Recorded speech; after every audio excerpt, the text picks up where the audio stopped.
안녕하십니까. 3월 25일 수요일 말씀 묵상 함께 시작하겠습니다. 오늘은 사순절 31번째 날입니다. 예수님께서 십자가를 통해서 우리를 용서하시고 하나님의 자녀로 삼아주셨다는 사실을 기억하며 주님을 높이는 귀한 하루 보내실 수 있기를 기도합니다. 오늘 본문은 사무엘하 15장 24절부터 29절까지 말씀이고요. 통독하실 말씀은 사무엘상 8장부터 10장까지 말씀입니다. 어제 본문에서도 나타나지만 오늘 본문에서도 다윗이 어떻게 용서받을 수 있었던가 하는 것이 잘 나타나거든요. 사울이나 다윗이나 범죄하기는 마찬가지였지만 그럼에도 불구하고 다윗은 하나님께 용서받을 만한 신앙을 가지고 있었는데요. 그런 신앙이 어떠한 것인지를 한번 살펴볼 수 있었으면 좋겠습니다. 그럼 먼저 말씀 보시겠습니다.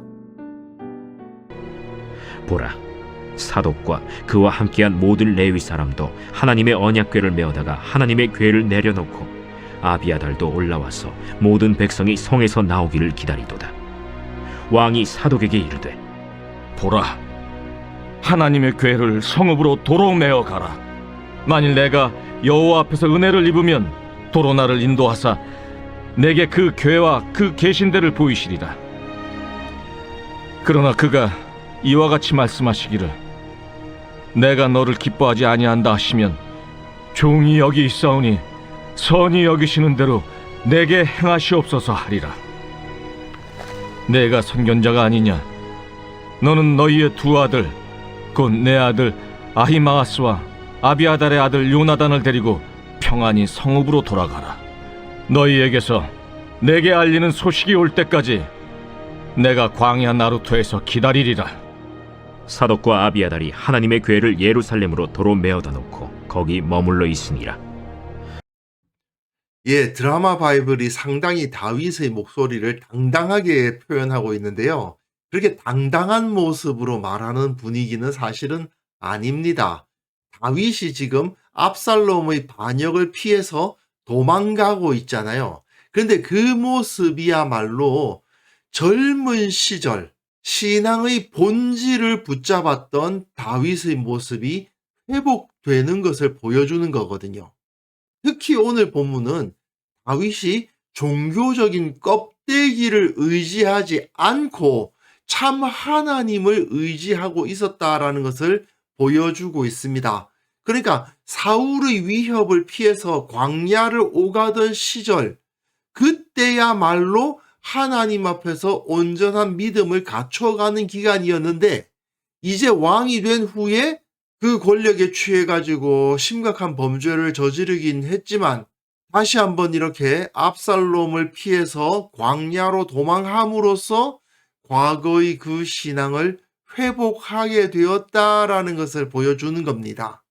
보라, 사독과 그와 함께한 모든 레위 사람도 하나님의 언약궤를 메어다가 하나님의 궤를 내려놓고 아비아달도 올라와서 모든 백성이 성에서 나오기를 기다리도다. 사무엘서 기자가 매우 놀란 사람의 언어를 가지고 표현하는 겁니다. 언약궤가 움직이는 거예요. 하나님의 언약궤가 그렇게 쉽게 움직일 수 있는 게 아니지 않습니까? 그런데 다윗이 압살롬을 피해서 광야로 나가려고 하니까 언약궤도 같이 나가도록 제사장 사독과 그와 함께한 모든 레위 사람이 언약궤를 메고 나온 거죠. 이게 고대 왕정국가의 질서 체계를 이해해야 됩니다. 사실 왕이라고 해봤자 똑같은 사람 아닙니까? 그런데도 불구하고 그 모든 백성을 다스릴 수 있는 정당성을 가져야 되는데, 그 정당성이 어디서 오느냐 하면 고대 왕정국가에서는 대부분 종교에서 옵니다.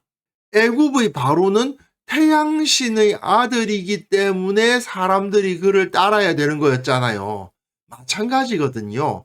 지금 다윗은 여호와 하나님께서 세우신 이스라엘의 왕이기 때문에 백성들이 다윗을 섬기는 거였죠. 그러니까 제사장들과 레위인들은 다윗에게 이 언약궤가 같이 가야 된다고 생각한 겁니다. 왜냐? 왕의 정당성을 나타내주는 가장 상징적인 도구니까요. 하나님의 언약궤가 다윗에게 있다는 것은 다윗이야말로 진정한 이스라엘의 왕이다라는 선언과도 같다고 할 수 있지 않겠습니까?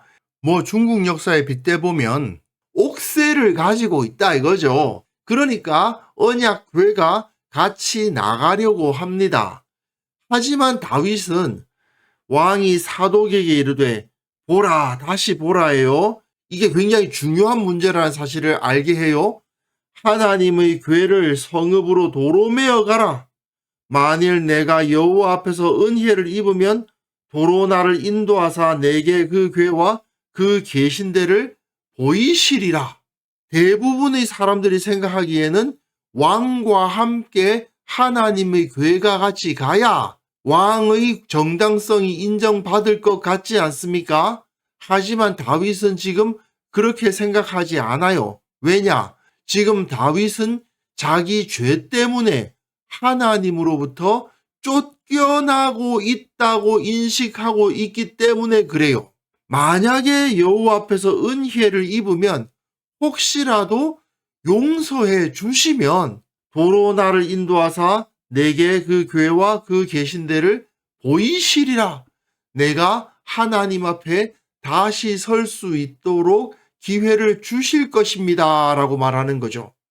그러나 그가 이와 같이 말씀하시기를 내가 너를 기뻐하지 아니한다 하시면 하나님이 나를 기뻐하지 않으시면 나를 영영히 버리시겠다고 하시면 뭐라고 대답할 거냐? 종이 여기 있사오니 선히 여기시는 대로 내게 행하시옵소서 하리라. 하나님께서 나를 치시면 맞겠습니다. 버리시면 버려지겠습니다. 죽이시면 죽겠습니다. 그 말을 하는 거예요. 하나님의 처벌을 달게 받겠습니다라는 거죠. 그러니까 나에게 하나님이 함께 하신다라고 할 자격이 나에게 없다 그 말입니다. 내가 지금 하나님 앞에 죄를 지었기 때문에 하나님이 나를 내쫓고 계신데 어찌 그 언약궤를 내가 가지고 다니겠느냐라고 말하는 거죠. 자, 다시 한번 고대 왕정국가를 생각해 봅시다. 사실상 왕이 곧 신이에요. 그러니까 왕이 움직이는 곳에는 신이 함께 가는 것이 당연한 거예요.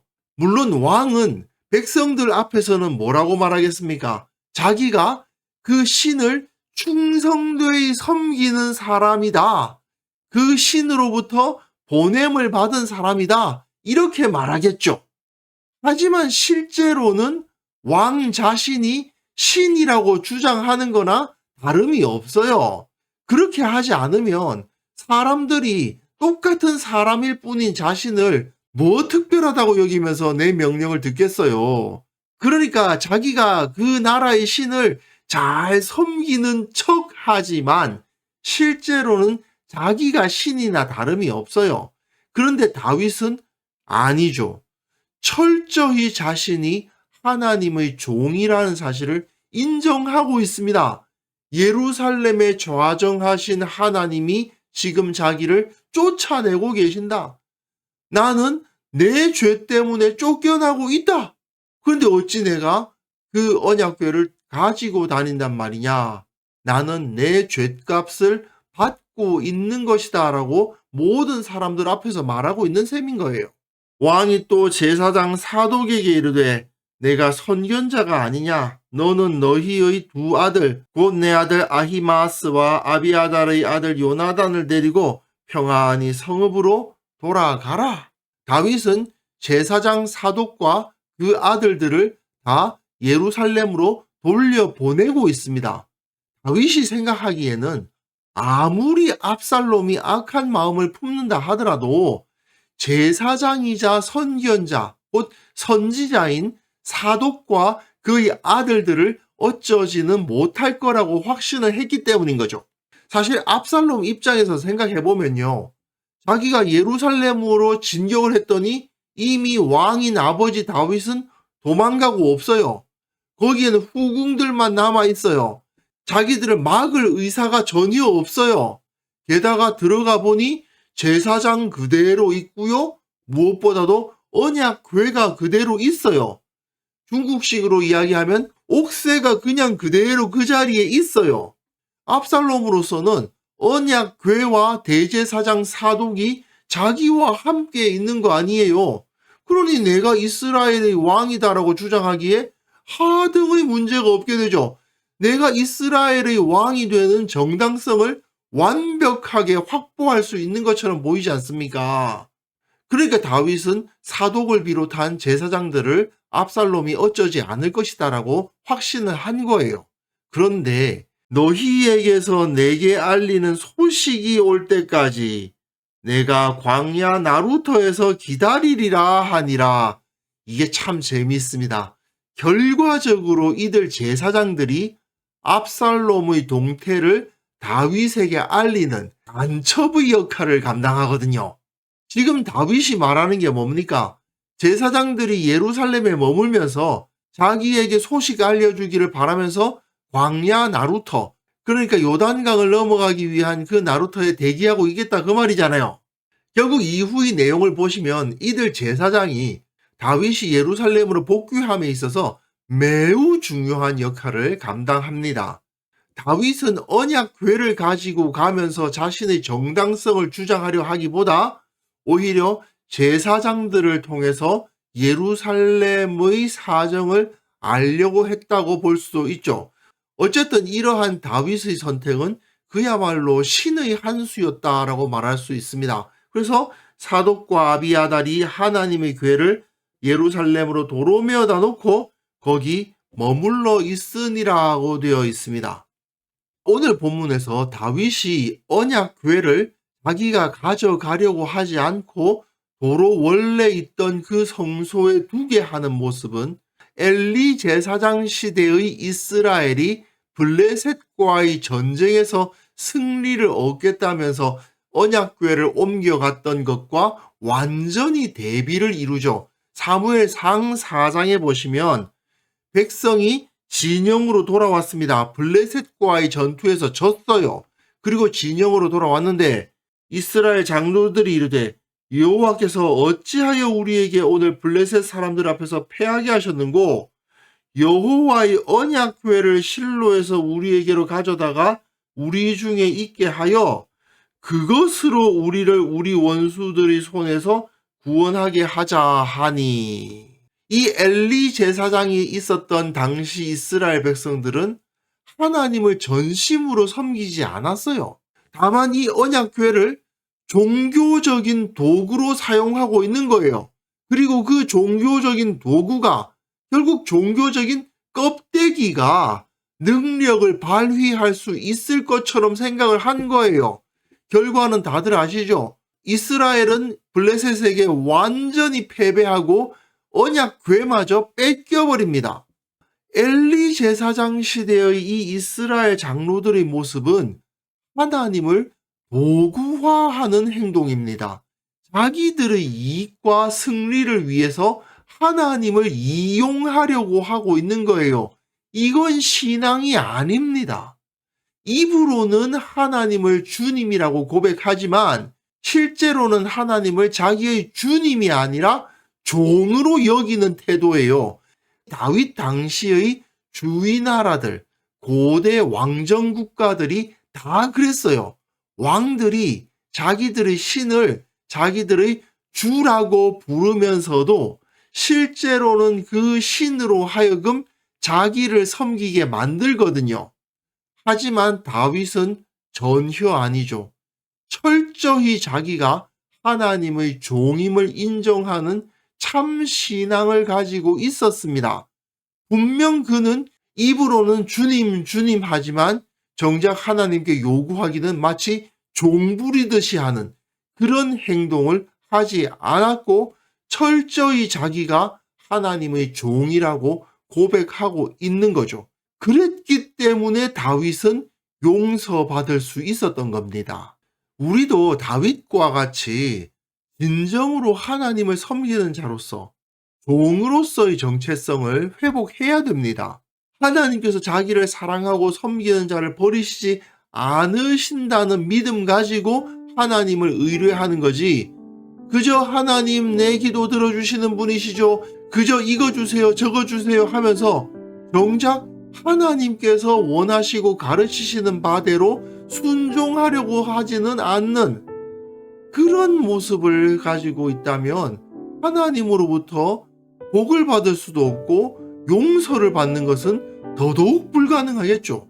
이 사실을 우리는 깨달아야만 된다는 것입니다. 하나님을 주님이라고 부르면서도 정작 하나님은 내가 하기 귀찮은 거 해주시는 분, 내가 필요한 걸 채워주시는 분, 나한테 선물 주시는 분, 나 지켜주시는 가드 정도로만 생각하는 경우가 너무나도 많지 않습니까? 하지만 우리가 종입니다. 하나님이 나를 위해서 뭘 해주시는 분이 아니고 내가 하나님의 종이라는 사실을 우리는 잊지 말아야 됩니다. 그래서 이 시간 함께 기도하실 때에는요, 내가 하나님 앞에 진실되게 행하게 하시고 내가 하나님의 종이라는 사실을 잊지 않게 하여 주옵소서. 우리 교회 모든 성도들 하나님 앞에서 온전한 신앙으로 하나님께서 기뻐하실 만한 참된 신앙인의 삶을 살아가게 하옵소서. 함께 기도하는 시간 가졌으면 합니다.